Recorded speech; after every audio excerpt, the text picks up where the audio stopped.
Por increíble que pudiera parecer, Paul Norris no estaba muerto. No del todo. Andy aún estaba en la oficina cuando lo llevaron. Paul iba tumbado en una camilla, sujeto con correas de nylon antidesgarro. El subdirector había intentado prepararlo para lo que iba a ver, pero era todavía peor de lo que Andy había imaginado. Tenía decenas de heridas de bala abiertas y sangrantes, heridas que deberían haberlo matado varias docenas de veces. Y sin embargo, «Me alegro de volver a verte, Andy», dijo Paul. «¿Cómo están las crías?» «Dios mío, todavía respira y encima pregunta por mi familia». Andy había convencido al subdirector Flores para que lo dejara interrogar a Paul a solas, y el equipo de la ambulancia que lo había trasladado hizo rodar la camilla hasta una unidad especial de detención que había preparado para él. Una vez allí, pusieron la camilla en posición vertical para que lo que quedaba de Jacob Paul Norris pudiera mirar a Andy Gray a los ojos. Entre ellos había una hilera de barrotes de acero y un cristal de 15 centímetros y medio de grosor. Podían oírse el uno al otro gracias a un sistema de sonido integrado en la celda especial. En el lado del cristal en que se encontraba Andy había un escritorio y una silla, así que cogió esta última y la colocó ante el panel de vidrio. «Esto parece mucho peor de lo que es», comentó Paul. Andy se sentó con una taza de café en una mano y miró a su amigo, intentando comprender qué le había ocurrido. No podía evitar la conclusión obvia. Esto tenía algo que ver con el caso de Stella Oleman, con esas cosas que habían atacado Barrow, Alaska, donde se habían quedado durante todo el mes de pleno invierno, cuando el sol no salía. «No, maldición, no. No puedo creer una sola palabra de todo esto». Era cierto que podría ser una manera de explicar qué le había sucedido a Paul. Cabía suponer que algo así podía sobrevivir a 70 y pico disparos.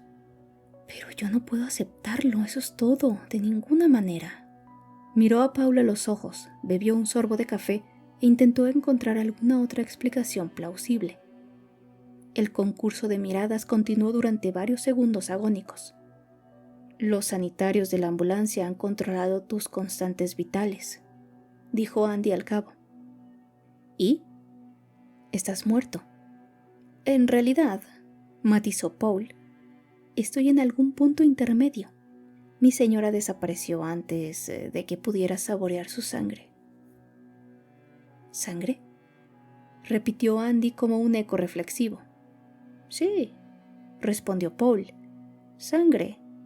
Estoy convirtiéndome en algo que necesita sangre para sobrevivir». Andy recordó las historias del psiquiatra anormal. Gente que llegaba hasta el punto de matar animales pequeños para beber su sangre. A veces, en casos raros, mataban personas. ¿Era eso lo que le había ocurrido a Paul? ¿Se había roto algo dentro de él? Durante los días en que había permanecido desaparecido, había estado convenciéndose de que era uno de los no muertos y que necesitaba sangre para continuar.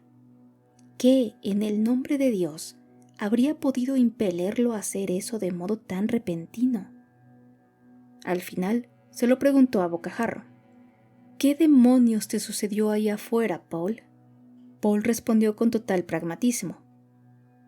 «Seguí a Oleman, pero luego apareció otra mujer, una a la que le gustaba la sangre y me convirtió en su sirviente.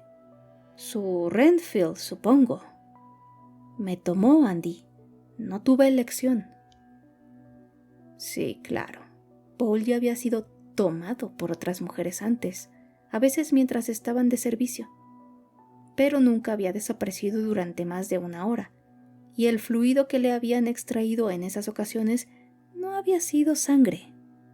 Pero esto era algo diferente, más extremo. La sangre que emanaba por las numerosas heridas de Paul y se secaba lo demostraba, y el hedor que emanaba de él, más de lo que podían explicar el hecho de que no se hubiera bañado en varios días y la sangre que lo empapaba. Era repulsivo, asqueroso, rancio. Era el hedor de los muertos, pero peor.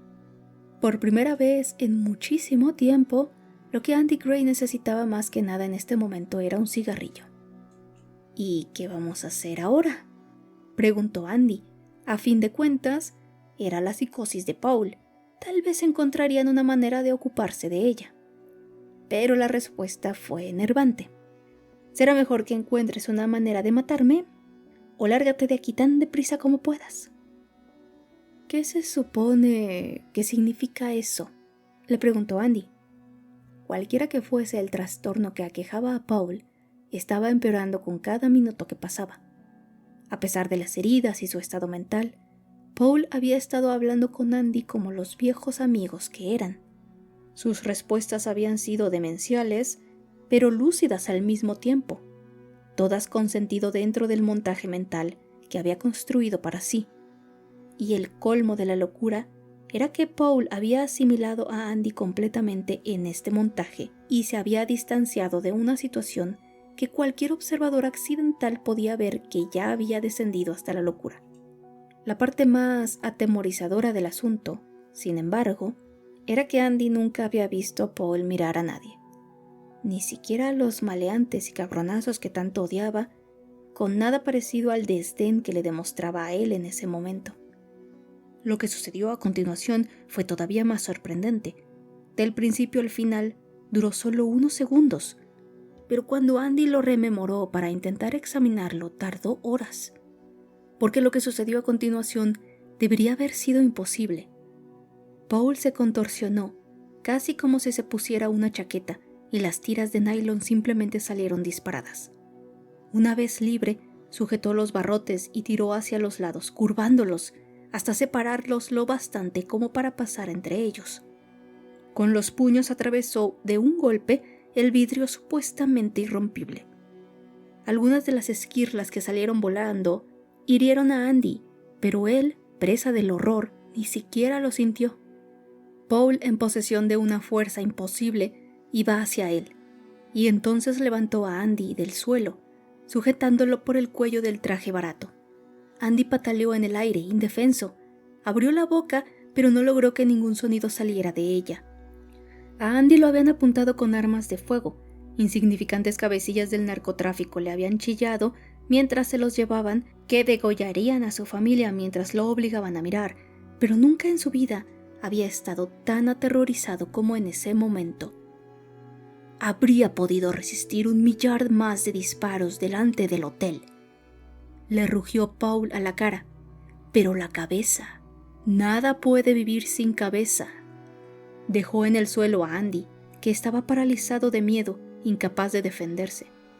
Piensa en eso la próxima vez que nos encontremos, le susurró Paul al oído, y antes de que Andy pudiera responder, Paul lo estrelló contra la pared. Pero de momento, continuó, parece que he cambiado, y el sol saldrá dentro de pocas horas. ¿Cambiado? Dios mío, la fuerza que había desplegado había sido sobrehumana, y Andy conocía todas las historias referentes a la adrenalina, las que decían que en estado de estrés extremo la gente podía hacer cosas asombrosas. En un caso, un padre había levantado un automóvil entero del suelo porque su hijo había quedado atrapado debajo. ¿Estaría Paul experimentando algún tipo de sobredosis de adrenalina? Entonces, por supuesto, la cosa empeoró todavía más. Mientras Andy intentaba incorporarse hasta quedar sentado de espalda contra la pared, Paul levantó el escritorio metálico por encima de la cabeza sin el menor esfuerzo. «Así que tengo que despedirme», dijo, «antes de hacerte algo delicioso que podría lamentar». Dicho esto, arrojó el pesado escritorio contra la pared. El muro simplemente estalló hacia el exterior como si hubiera impactado contra él un misil. Ladrillo, yeso y clavos cedieron, y desde abajo llegó un estruendo de metal que se abollaba y cristales que se hacían pedazos cuando los escombros cayeron sobre los vehículos que había en el aparcamiento, seguido por las sirenas de alarma de los coches. Paul saltó como una especie de sapo gigante al interior del agujero que acababa de abrir. Se detuvo, justo antes de abandonar el edificio, y se volvió a mirar a Andy. Aún era reconocible como Paul Norris en aquel momento, aunque ya no como ser humano. Dentro de la boca abierta, Andy vio 2 hileras de lo que parecían dientes afilados, como navajas. Tenía la lengua distendida, los ojos encendidos como ascuas rojas y las uñas que aferraban el borde parecían garras deformes. Andy quería atribuir aquella visión a una alucinación provocada por el estrés. Pero entonces, Paul volvió a hablar y advirtió que incluso su voz había cambiado. Era más grave, más áspera, y heló la sangre de las venas de Andy, a quien se le erizó la piel de todo el cuerpo porque las palabras de Paul Norris transportaban un trasfondo sibilante que tuvo la certeza de que era lo último que oiría jamás. «Saluda a tu mujer y a tus crías de mi parte, ¿quieres, Andy?», pidió. «Y cuando veas a las mías, diles que papá tiene una bolsa flamantemente nueva y que le gusta mucho». Andy intentó responder, recurrir a algo parecido a la humanidad de ese momento para detener a Paul de algún modo, pero le costaba muchísimo respirar siquiera. El ser atroz que había sido su mejor amigo y compañero saltó desde el agujero de la pared, situado en el cuarto piso del edificio, y se marchó. Andy se levantó de un salto y por instinto corrió hacia el agujero, medio esperando que Paul no estuviera allí, de alguna manera, como una malevolente araña preparada para llevarse al indefenso insecto. Nada, solo el incesante clamor de las escandalosas alarmas. Allá abajo no podía ver a Paul, ni mucho más de ninguna otra cosa. Solo oscuridad, aunque abajo todavía había más luz que las sombras que estaban reuniéndose dentro de su cabeza. ¿Qué? ¿Qué? El grito primitivo estuvo a punto de escapar de su garganta cuando la sala se llenó de gente. Obviamente esto no puede trascender. Los ojos del subdirector Héctor Flores se clavaron en Andy. Se encontraban sentados en su despacho 40 minutos después de que, literalmente, se hubieran desatado los infiernos. Los sanitarios habían examinado a Andy, le habían vendado los cortes causados por las esquirlas de vidrio. Le dolía la espalda y las costillas por el vapuleo al que lo había sometido Paul, y el agotamiento de no haber dormido en los últimos días comenzaba a afectarlo. Le habían ofrecido un sedante, pero lo había rechazado. En ese preciso momento lo que necesitaba era ir tras el rastro de Paul, y no quería nada que entorpeciera su tiempo de reacción o le enturbiara la mente. ¿Trascender?, repitió Andy sin entender del todo. ¿Un agente del FBI que de algún modo adquiere una fuerza increíble además de sed de sangre?, dijo el subdirector Flores. Era un hispano de más de 50 años, fornido y pulcro. El traje que llevaba puesto probablemente costaba tanto como el coche de Andy. «Vamos, agente Gray, una cosa así nos convertiría en el hazmerreír. Ya estamos teniendo suficientes problemas de jurisdicción con la CIA, y hay muchos otros que no son precisamente admiradores de la agencia. Si queremos conservar un mínimo de dignidad, este asunto debe quedar en casa, íntegramente, ¿entendido?» «Lo entiendo», dijo Andy, que al final lo comprendía. «Se refiere a encubrirlo. Sucede algo como esto, algo sin precedentes, y un loco peligroso con una fuerza tremenda anda suelto por una de las más grandes ciudades de Estados Unidos, y en lugar de dedicar todos los recursos disponibles al asunto, él solo quiere enterrarlo, hacer como si no pasara nada. Y todo porque Flores estaba preocupado por el lugar que ocupaba la agencia en la escala jerárquica de la inteligencia nacional, preocupado por la financiación que se les asignaría en los próximos presupuestos del Estado. ¡Qué jodida maravilla! «¿Y qué hay de su familia?», preguntó Andy. «¿Se les ha notificado?» «Nos ocuparemos de eso», prometió Flores. Su actitud parecía relajada, pero sus ojos oscuros eran de movimiento rápido y mirada intensa, y Andy lo había visto en acción, evaluando a un hombre con tanta rapidez y precisión como un carnicero de toda la vida que observa un kilo de carne picada. «Les diremos que Norris murió heroicamente. Tendrán el porvenir asegurado, económicamente. Pero tú te tienes que mantener lejos de ellos, Gray. Quiero decir que ya sé que ustedes eran amigos, pero los verás a todos en el funeral. Actúa con normalidad. Simplemente no digas nada que pueda comprometernos». «¿Y Paul?», insistió Andy. «¿Qué pasará con él?». Estamos buscándolo, aunque lo hacemos volando por debajo del radar, replicó Flores.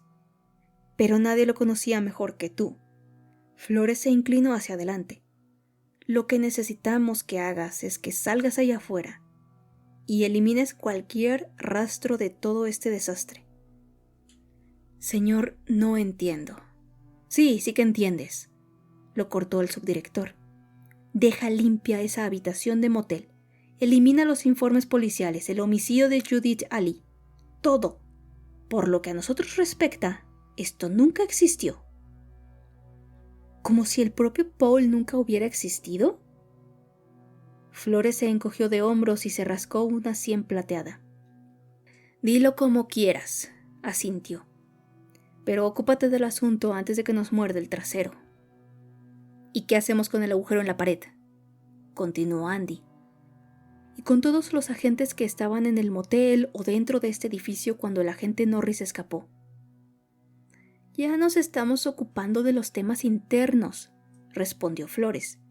Y he hablado con el agente especial encargado de Sacramento. Está dispuesto a que te quedes destinado aquí durante todo el tiempo que haga falta. Fantástico. Mónica estará encantada de oír esto, como si últimamente no hubiera faltado ya bastante a casa. Esto lo pensaba Andy, pero mantuvo la boca cerrada. Todavía no quería marcharse a casa. ¿La agencia quería que el agente especial Gray ocultara al mundo la verdad sobre Paul Norris? Bien, mientras le pagaran y le dieran la autonomía que necesitaba, estaría encantado de dejar que creyeran que iba a hacerlo. Lo que Andy estaría haciendo realmente sería intentar descubrir la verdad.